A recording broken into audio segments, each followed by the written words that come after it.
Hello and welcome to another episode of the Monday Mile podcast. Today we're linking up with former Royal Marine Commando and Special Forces operator. Having served his country for 20 years, he's travelled and led operations in some of the most hostile places on the planet. An author and one of the lead directing staff from Channel 4's SAS Who Dares Wins. An advocate for men's health and mental health, he's open and an honest inspiration. Jason Carr-Fox, how are you? I'm all right, yeah. Well, apart from you dragging me out in this, I'm all good, yeah. This is a mellow Mate, I retired. environment. I retired, it's over. It's just a bit of rain. No. However, you have kindly provided me with this delightful brolly. Thought it was the least I could do. What a gentleman. Come round. I was hoping you were going to hold it for me. Well, I don't think that works for... No, maybe not. No. Maybe not. Well, I could have done, but Are anyway. you much of a walker? Yeah, I do like walking. I don't do too much walking around London. I do, but I'm cutting around. I don't purposely go out and walk around London, but I do get out of London and do a lot up in the hills and the mountains, wherever I can get away. You're best known for appearing on Celebrity SAS. What's it been like working on that show? It's awesome. It is also hard work, which I like. It's been a weird roller coaster ride, like suddenly doing that, having come from nothing anywhere near like the media world, has been a journey, I have to say. But actually working on it is awesome. That must be such a contrast from the life that you formerly led. How does one go about entering the SAS? We just got on a TV show. Sign me up. No, absolutely not. I didn't have it planned out from like an early age, like some people do with their careers. Oh, I want to do this. I basically grew up in Luton, which is not the greatest of places to grow up, not as far as I was concerned anyway. Didn't do well at school and realised that I needed to basically do something with my life. I didn't have good enough qualifications, and so the only option for me was to join the military, as far as I was concerned. Your dad was a Marine? He was, yeah, but that was like way before I ever remember him. That was an influence to a certain degree, so because of that I joined the Marines at 16. Thought I was going to ace it, thought I was hard as nails, turned up and soon realised I wasn't and found it really difficult to begin with and missed my mum. Miss my mum cooking for me, miss my mum doing me ironing, washing, all that sort of rubbish. At 16, you're just like a sponge, and so you do sort of pick things up reasonably quickly and bounce back from like setbacks pretty quickly. I didn't mind people shouting at me because I'm just a 16-year-old. I've spent most of my life getting shouted at, and soon realised that I really enjoyed being a soldier and sort of like picked it up pretty quickly. Loved rolling around in the dirt. Did that for 9 years, and then after 9 years I was like, well, if I'm going to stay doing this sort of job, then I need to take it to the next level. And I want to challenge myself. Yeah, an element of challenge. It was an element of challenge. It was an element of wanting to do the job at another level, and also you get paid more. Always an attraction, right? It was a big attraction. Is that a natural pathway? Yeah, it sort of is. There's a lot of people that want to go that way, so they go the way that I sort of went. But I mean, it's only a small group. There's like a really small percentage of people pass the course. So yeah, it is a natural sort of route, but it doesn't always work out for a lot of people. What would you describe the skill set as an SAS? What required? Recruit, yeah. What is it that makes you guys different? I reckon realistically, you just got to be stubborn as fuck. Is that what you'd say? Your personality trait is stubborn? Not in a negative sort of way. Okay. I'd say if I want to do something, then I'll get amongst it. Yeah. I did that when I was, 25 years old. I didn't give myself a get out clause. There wasn't like something to fall back on. There was no fallback. I wasn't in a relationship. I was like, yeah, this is what I'm fucking doing. I didn't care about anything else. So that was the only option for you? Yeah, it's brutal. It does get brutal. No matter how hard it got, I never ever thought about quitting. I never was like, well, I could always go and do this or get a nice cup of tea, hotel room, that'll do. I was like, I'm all in. And I just like embraced it. And you know, there are times when you're like, what the fuck am I doing? I still had that. I still danced with the old what the fuck am I doing? Yes. I just never let it go on to, well, I could be doing this instead. I just was like, well, I'm gonna do this. That is savage. That is not normal. Are you aware of that resilience? No, I'm aware now more Yeah. of what resilience is and what it looks like in me. I didn't then. I was like 25 years old. I didn't have a fucking clue. I knew how to, there's a lot of umbrellas about. There is a lot of umbrellas. This is resilient. This walk is slightly resilient. It's character. We could have totally canned the podcast in, but instead, for those people that are wondering, listening to the audio, we are currently dodging everyone, branches and trees, with 2 umbrellas the size of a doorway. So when it comes to the SAS and the actual selection process itself, can you describe what it takes? The skill set? The skill set, it's not really, you have a base level of soldiering capability. You got to understand a bit about tactics. And the reason I say that is because they do teach you everything. They teach you everything. Yeah. But you got to pick it up so quickly. If you don't know it already before, you got to be an absolute superhuman to really get amongst it. So it's like literally they'll teach you something and then they'll expect you to go and carry it out within like a day of being taught something practically, like to the letter. Okay. So, and there's a lot to take on board. Can you give us an example of that other than your skiing? No, well, that was done in the Marines. So as an example, you turn up and you are literally taught navigation, but then you are thrust into like running around the mountains in Wales in horrendous weather. I did mine in the winter, and expected to be able to find your way on time under extreme pressure. And unless you've done that before, you're not going to pass it. You're just not, because there's so much involved. And all the time as well, you're picking up niggling little injuries. You've got to push them to your back of your head. So it's not just the skills that are required. It's like you can't be fazed by any of the outside noise. And the outside noise is weather, people putting you under pressure by scrutinising your ability to navigate, picking up like sore knees, ankles, blisters. What distance are we sort of talking here? It was 4 weeks when I did it. You're racking up miles and miles and miles each week, but then the only one I can really quantify is the test week. So you're doing a test march a day, and they're about 30 odd K a day. Apart from the last one's about, well, it's 54K as the crow flies, but it ends up being about 70. So you're in ultra marathon territory? Yeah, pretty much. I mean, it's not as fast, it's slower because you're carrying but like... still the load and the degeneration over 4 weeks on your body. It's to honestly, then do it at the... It's brutal. The crunch line. When you say, if you haven't done it before, you won't pass. I mean, yeah. What do you mean by that? As in no, not the routes. I mean, I didn't really get up there and practice routes.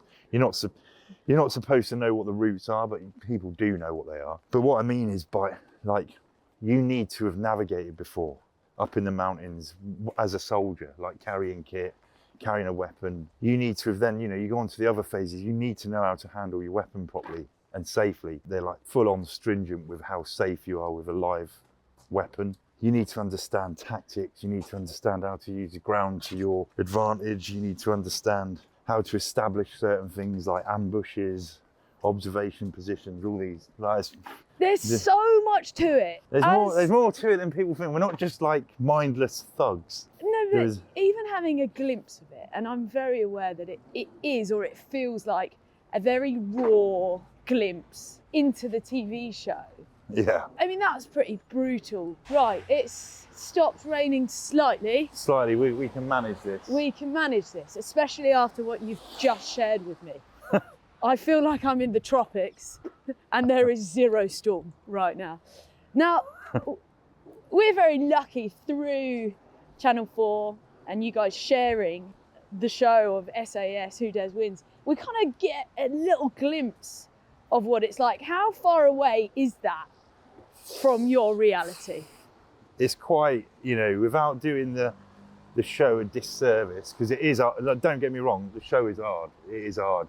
It's a short space of time and it's intense. But in comparison, it's nowhere near, it's nothing, it doesn't even come close, because ultimately selection, if you add on, there's a few extra bits at the end, it's 9 months and it's just intense. Like one of the phases is 6 weeks long and you are getting watched and listened to for 6 weeks, like 24 hours a day. You don't know when they're not listening.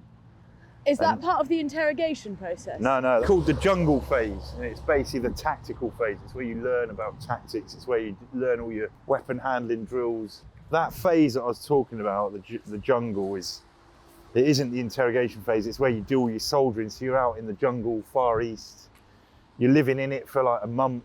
That is you. You have to shine in that month to the DS, the directing staff, to prove that you can look after yourself, soldier in the jungle, navigate, and in the jungle it is absolutely nails. So is this like an environment that's almost recreated? It's not a live, real war situation? No. It's purely part of the training process? Yeah.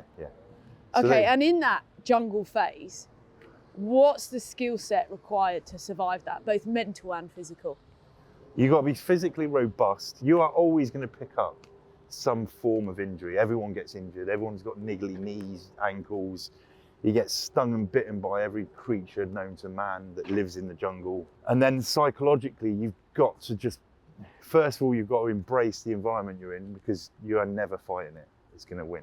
And you've also got to be able to apply your military skills as a soldier and show that you can stay switched on in tough environments when you're not drinking much or decent water, you're not eating enough food to keep you going for what you're actually doing. Like, everyone loses shitloads of weight in the jungle. You've just got to show that you're somebody who can work in small teams and get on with everyone. That's the key, is to show that you have got a decent base level knowledge of soldiering, and also you're a good bloke that gets on with everyone, pretty much. That's mental. And when it comes to food, are you then in a position where you have to source that yourself? Is that part of it? There's a little bit of that, but most of the time you go in with all your rations and your Bergen, your rucksack. Do you ever go wrong and just pound it all in one go? That would be me. Well, that's there's an art to not doing all your food in one go. Yeah. So you have like days of rations, and you know how many you've got, and even though you're hungry and you're like, I could get away with eating tomorrow's pudding,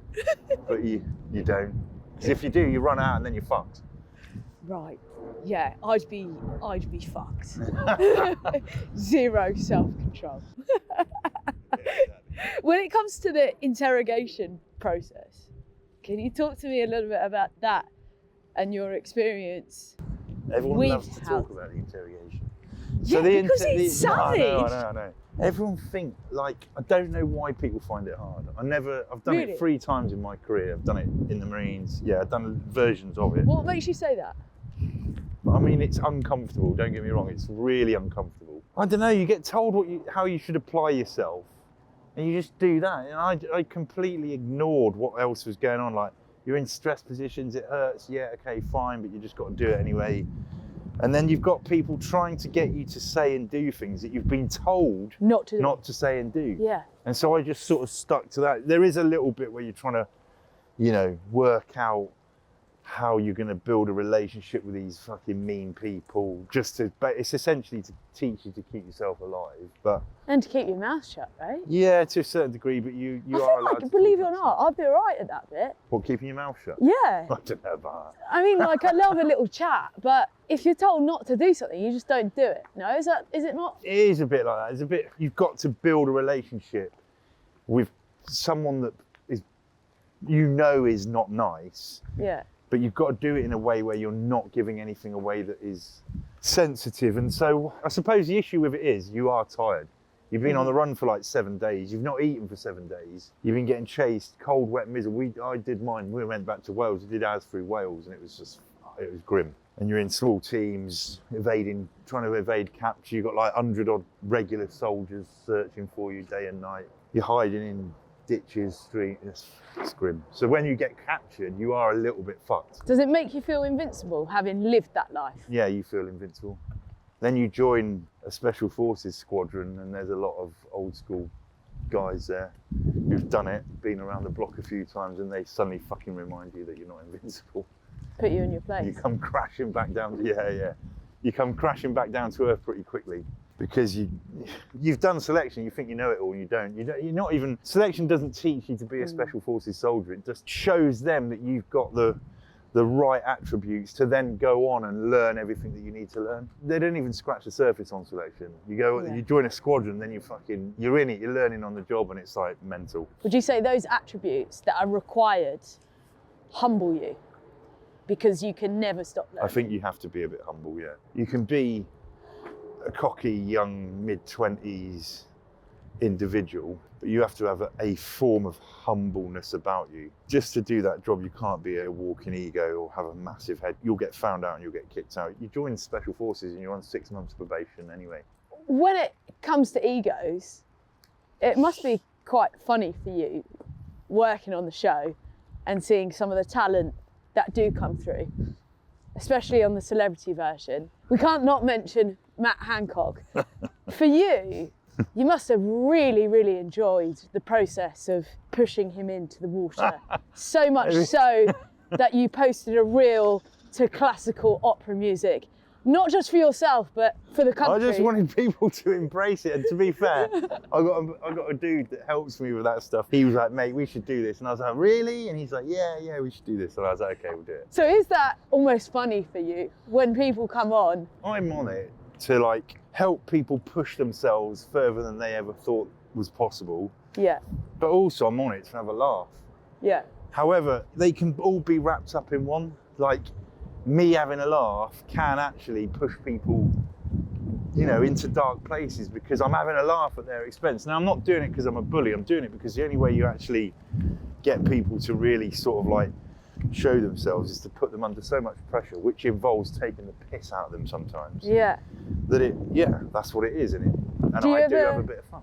Feel a bit of guilt with that? No. Because you seem like a nice bloke.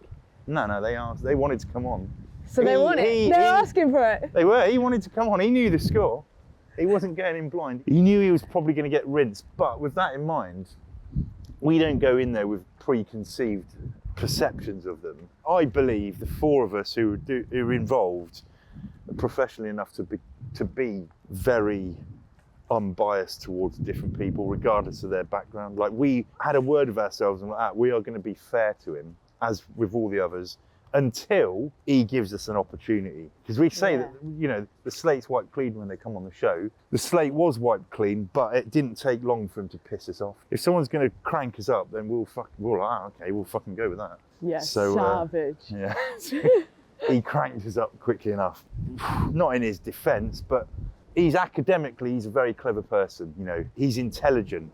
Yeah. Emotionally, I don't think he's as intelligent. You ask him to do something, he puts 110% effort into it. Okay. But... So is there an element of respecting him for that? No, I mean, anyone can put 110% in. And actually, yeah, a little bit. If you're going to come and do something and someone asks you to do something, you put 110% in, I'm happy with that. Yeah. But when it boiled down to it, he just never let any barriers down. He still came across as arrogant. Whether he meant to or not doesn't matter, he did. And because of that, we didn't trust him enough to understand or know who he really was. Whoa. Boom! Hancock in one. Yeah. When it comes to your own military journey, you've been very open about your trauma post being in the military. Yeah. For those that don't know, can you explain a little bit about PTSD? Okay, so we ain't got that long. It's a big subject. Yeah, so I was medically discharged in 2012 with post-traumatic stress disorder. Now, what does that look like? It's different for every single person that has ever been told they got PTSD. Everyone thinks that I had this like Hollywood version of PTSD where a car would backfire and I'd dive behind a bin or something. And it was nothing like that whatsoever. I didn't have flashbacks. I wasn't like diving for cover or hearing gunfire. I was just someone who all of a sudden, after an intense amount of going to war, basically, felt differently about the job. And I felt differently about a lot of things, to be honest, a lot of things in my life. I didn't understand it. I was getting ready to go again on another operational tour. And I just remember it feeling like it was a black cloud looming in the distance. And normally I'm fucking up for it. I love my job. I love the guys that I work with. I was in a senior position. I had leadership responsibilities, and I was having to dig deep to motivate myself, let alone the rest of them. And I was like, fuck, this isn't right. So I sort of, under the radar, or what I thought was under the radar, I went to explore it through the mental health, I suppose, department, which was small, to be honest. What year is this? This was in 2011. That I started to do this. So yeah. I'd come back from a tour that was mental. We'd lost guys, both dead and seriously injured. It was fucking stressful, to be honest. When I first started to feel like this, I thought it was all because of, and up to until way after I left, I thought it was all, my feeling of lowness and being a bit fucking aggy about my work. I thought it was all linked to work. But then when I looked back on it, I suddenly realised that actually I had all that stuff going on that I was trained to do and was good at. I loved it, but at the same time, I had normal life going on and I didn't know how to balance it. I got married, you have arguments, you have a kid's ill, we get divorced, all that stuff. And it was that I hadn't been taught to deal with that then impacted work, and all up, it became a very complex, messy mash-up of life. And that's when if I'd have paid attention to it when it was happening and given myself a bit of self-respect and spoken to someone about it early on, I'd have probably nipped it in the bud. But that wasn't the way we did things back then, and it had an impact on me. I ended up leaving, and then I had to deal with that. So not only was my personal life falling apart, I felt differently about work. Then that work said, right, you're sick. It's too sick to work in this job. So you're like, Wow. And then you lose your sense of identity and you lose a bit of what you feel you belong to. So how did you dig yourself out of that situation? Out of the pit. Because as a former athlete myself, Yeah. once something major like that in your life stops, you can difficult, lose isn't it? your sense of identity. And So did you lose yours? I would say I've seen a lot of people around me really struggle and suffer, but I feel very grateful for leaving my sport at the time I did, because I had another passion. You didn't? Okay. So directly, no, but now I would say I'd openly talk about purpose and the struggle with purpose. Before, my purpose was to get up, to train, to be the fittest, best possible version of myself to perform. Yeah. Whereas now I don't have that. Everything is driven by myself to succeed, is whatever I want it to be. Yeah, and it doesn't matter what that looks like. No. But that's the thing. So I think that you've obviously you've been very good at accepting change. Yeah. To a certain degree, whereas a lot of people aren't. And it's weird because I've come from a world, an industry, the military, that is unbelievably good at working through change and dealing with it in times when you're not expecting it. I then am an individual that then has to deal with change, and I didn't accept it very well. And it happened pretty quickly. And so what I had to do was accept. It took a long time for me to accept. I had to be honest with myself about why it happened, and I wasn't to begin with. Even though I was going to see people, I didn't genuinely, I was like, fucking whatever. They're telling me you're suffering from this, you need to do this, and I'm thinking, fuck off. Were you open in those discussions? Because I think it's no. quite easy also not initially. To just I was just chilling bat it off. Yeah. I can connect to that. Yeah, I was chilling it off. You're like, interrogation, what? Yeah, exactly. This is no interrogation. But then the other thing is I wasn't really connecting with the people that I was seeing. And so I was getting despondent. I was like, fucking hell, this person knows nothing about me. I was being almost confrontational in those chats. And it got to a point where I was like, my world, as far as I was concerned, I'm not saying this is the worst anyone's ever experienced, but as far as I was concerned, it collapsed, and I was stood on top of a cliff thinking about throwing myself off. And it was at that moment that I was like, right, and I was in a bad way. I was crying and shit. And was anyone aware of this? People have known, yeah. People know. But during it? Oh no, fucking That's hell. what I mean. No one knew that for a long time. Apart from then the person that I started to see, but as in clinical psychologist. But I kept that one to myself for a bit of time. But what happened on that cliff was I was like, hang on a minute. I mean, I can do this, which is pretty fucking drastic. Or if I don't do this, what am I going to do to stop this being because I can't go on like this. And that was the moment that I decided to be honest, where I was like, right, I've got to be honest with myself about the fact that I'm now going to go on a journey that is going to be fucking hard work, and it's going to be tiring. You're going to have to talk to people honestly now and be honest with them about what's been going on. But that was the moment that it did change. I walked away from that cliff, obviously, and I fucking felt a bit better to begin with. And then I met the clinical psychologist I spoke to openly and realistically and listened to what she had to say. And yeah, it was all started to bounce back after that. But again, it came down to that acceptance thing. I wasn't accepting the change, and ultimately, we always fucking change.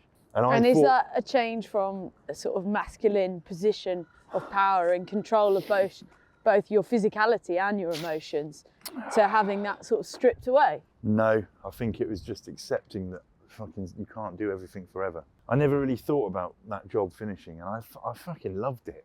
I loved it. You know, I haven't missed it for a long time, and I looked at an old picture the other day. It's just because one of the lads sent me an old picture, and I was like, that was good. But I didn't let it affect me in a bad way. I was like, that was just good. Yeah. That was good times. They were, you know, that's just something that is and is never going to be again. But that's life. You know, that's the acceptance thing, isn't it? Is the life thing. It's just we're just. It's part of your story. Yeah. I think that's the way I look back at my career. I'm like, wow, wasn't that incredible? And actually, I can't believe it even happened. Often I pinch myself. I'm like, wow, how did I do that? Or how did I get there? And I think that's the incredible thing about life. If you're open to it, you never know which way. Yeah, I'd agree with that. You speak a lot about mental health and men's health. Has that particular topic inspired you to take on some of the most savage challenges that I've seen you do? And do you get a real kick out of doing that? Yes and yes. And also I need to get some more in because I've been a little bit vacant from doing challenges recently. I don't think you've been that vacant. I'm pretty sure you just cycled 700 miles. No, that was Kenny Logan you're right. The TV show, along with the challenges, and the first one was when I rode across the Atlantic with a few mates. They were the things that properly saved me. They gave me back the thing that was missing. I wasn't missing the special forces, a little bit. Yeah. I was missing adventure. I was missing challenging myself. And it was that got it back. It made me realise that it still exists, and it is, if you want it, still there. So, you know, it did. And then, you know, talking about mental health has given, that is my main purpose, is to just keep having that conversation. And, you know, if we can keep having it and the conversations I have land on certain people's ears and it helps one or two people, then I'm happy with that. And that makes me feel purposeful in life. I think it's really special hearing someone like you, who is clearly a savage bloke, open up about mental health, because it makes it easier to connect to. When you were on that cliff edge, what was the actual deciding moment that made you think, I'm going to step away? And if someone's listening to this now that has struggled, what would you say to them?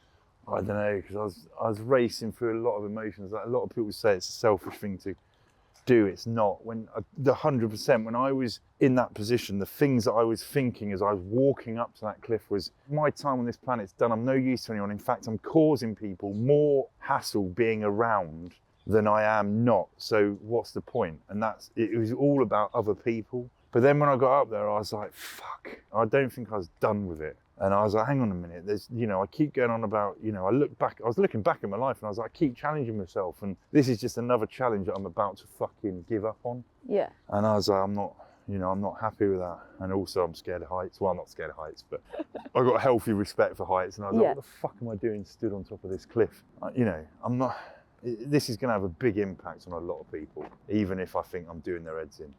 You know what I mean? So that challenge in itself gave you purpose.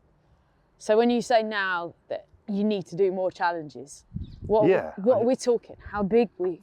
Well, I like little challenges, big challenges. What's a little challenge? Little challenges, going out, doing a bit of climbing with my mates, or up mountains, or a bit of, just small, stay in the UK. Yeah. Embrace this amazing country they live in that has amazing weather. Yeah, we love that. Or this weather. Go out and plan a big expedition, whether it's like rowing the Atlantic or canoeing the Yukon, things like that. I like those sort of things, big journeys that require a lot of planning and preparation. Do you like getting broken? Because the Yukon must have been pretty soggy, wet and damp, and You know, we're talking sores and smelliness. Are you all right with that? Now you're living on the finer side of life. To be fair, the Atlantic Road was worse than the Yukon for that stuff, because you're just on a boat. At least on the Yukon, we stopped every night, pulled the boats out of the water, set up a tent, nice fire going, all that sort of stuff. On the boat, it was romantic. Mate, it was, yeah, exactly, it was actually. Me and Sean. The Atlantic was fucking brutal. It battered us for 50 days. And we're on a small fiberglass boat. There were no comforts. There was like literally no comforts. It was grim. We had sores everywhere. Do you not question yourself, why am I still doing it to myself? I want to see if I can do it. Yeah, maybe a little bit. Yeah. You want to, okay. Maybe I'm trying to prove to myself that I'm not getting old. I don't know. I know how we can prove that. How's that? You can swap the skis for a snowboard. Fuck that. You're not afraid of the elements. No, but I'm afraid of that tray. So outside of the savageness, these mental mind-boggling challenges, do you still enjoy sport casually? In what way? Watching or doing? Both. Doing, I'm not really doing it that much nowadays. Watching, I love it. Heard you play a bit of golf. Oh yeah, actually, yeah, I do. I go out, get amongst it, do a bit of golf. I spoke to Wayne Bridge actually last night. What did he have to say for himself? He was wondering if you're still as shit as the last time you played with him. He's a knob. No, actually, I'm not. To be quite frank, I'm glad you've said this, because it means I'm going to get amongst it, offer him out for a game of golf, because he thought he was all that last time. It's been a good year and a half. No, more than that. I broke my leg last year. It was nearly 2 years since me and him have played. Brilliant. So you can show him up this time round. Well, I reckon. It gives you a little challenge, a little task. Here we go, Bridgie, you little shit. He also asked me to mention a previous night out that you've endured together. Can you divulge anything there? Because I know Wayne. I've actually driven cars with Wayne. We had a few drinks. Yeah. Should we just leave it there, or is there? I got baggage. Yeah. Yeah. We'll leave the baggage behind. We'll leave it on the conveyor belt. Yeah, exactly. Yeah, we don't want that bag. When it comes to routine, coming from the military, is your routine still militant, and are you able to sway from it in any capacity? I reckon my routine's more militant now. Oh yeah. What we're saying? Do you know what sorts my mental health out a lot is being super disciplined.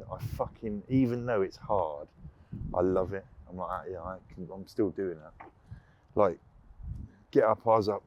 This isn't me bigging myself up, by the way. This is just because it keeps my fucking head in check. But I was up at 4:30 this morning, straight in a cold shower. No, 4:30, that's the night. Then went and, yeah, I know, but I knew that I needed to get it in because I wouldn't have got it in otherwise. Then went and trained with a few lads, actually, had a good crack.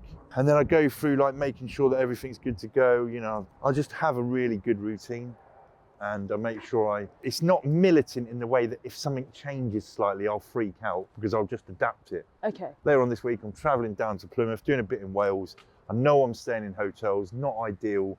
I'll just adapt my routine and make sure I'm disciplined in how I adapt it. And what are you adapting in that? Just what training looks like, when it happens, what my cold water immersion looks like, whether that's like... Is that essential for you, the cold water? Not essential, but if I can do it, I mean, I can get into cold water anywhere, pretty much.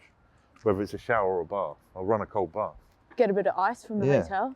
Yeah, and I'll just... And why do you do that? Because people speak a lot now about, you know, it's kind of almost on trend, so to speak. And I very much believe your reasoning is not that. It's not, it's to do with discipline. It's because I've chosen to do that.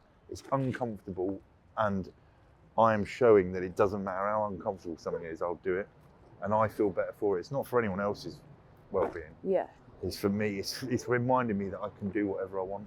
And how about on the exercise front? Is that non-negotiable? I'll exercise every day, and it can be, as long as it's consistent. It doesn't always have to be like mental session, but I will always do stuff. I can be in a hotel room and do press-ups, squats, mountain climbers, legs off the floor, leg raises, whatever. I'll make sure that there's a bit of time dedicated. I am exactly the same. Yeah.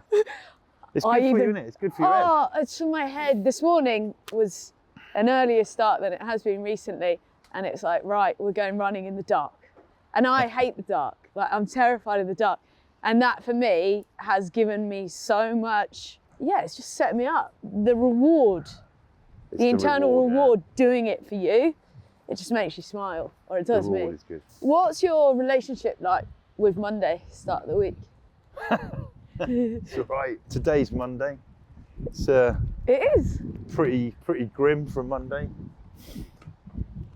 Beginning of the week, I don't know, mine's pretty good. I like make sure that I check in with myself on a Monday, see how I feel. If I feel a bit low, I'll work out why and then address it, so I don't take that feeling on through the week. What could be a contributing factor for you? You know, it could be anything that makes you feel low. Could be that I've got something that I need to do that I don't want to do. So a bit of bit of anxiety. Yeah, bit of anxiety, but then I realise that it's all right. I allow myself to feel like that, and then I'm like, do you know what? Just get it done and it's all good. That's how you felt about this podcast, right? No. No, but I'll tell you, what I do is give myself a look forward. A look forward? Yeah. Let's use this as an example, but it's not true. So this podcast, say I'm like feeling anxious about it. Yeah. Which is, don't read into that. I know that you can. Because you knew I was going to grill you. What I'm thinking is, well, I know what, I've got to do a reading this evening, a carol service. That's something to look forward to. So then I've given myself a look forward.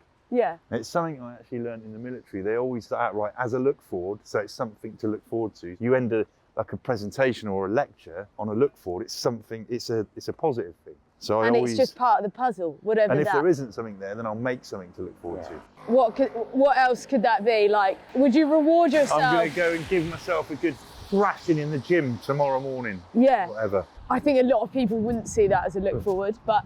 I definitely I can. But it's all relative to the person. It totally is. A look forward could be as simple as I'm going to have a cup of coffee at the end of it. Or that was like me before the podcast.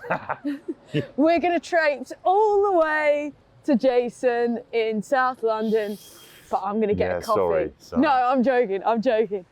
With your career now, it's considerably different to your previous life in the military. Do you get any jip from the boys kind of being this lad in the media? No, not really. Weirdly, no. A little bit, but only in Yeah. A classic example is I did a series called Inside the Real Narcos, and at the beginning of each episode, there's me doing a voiceover, and I go, I'm Jason, and I shout my name. I don't shout it, but it sounds like I do. One of the lads, one of my best mates, we phone each other, he'll answer the phone or I'll answer the phone and he'll say it like that. And I'm like, fuck off.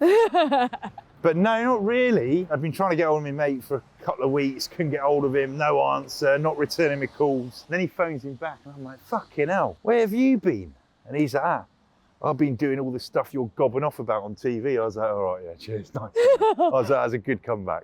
You're like, yeah. So yeah, there's little bits game. like that. Oh, so the first and last time I do anything like this, I did a bit of advertising, you know, the old sort of paid advertising shit. Yeah. Did it for Neutrogena, Norwegian formula hand cream. Nice. I got fucking malleted for that. Really? So, yeah, lads are just giving me shit.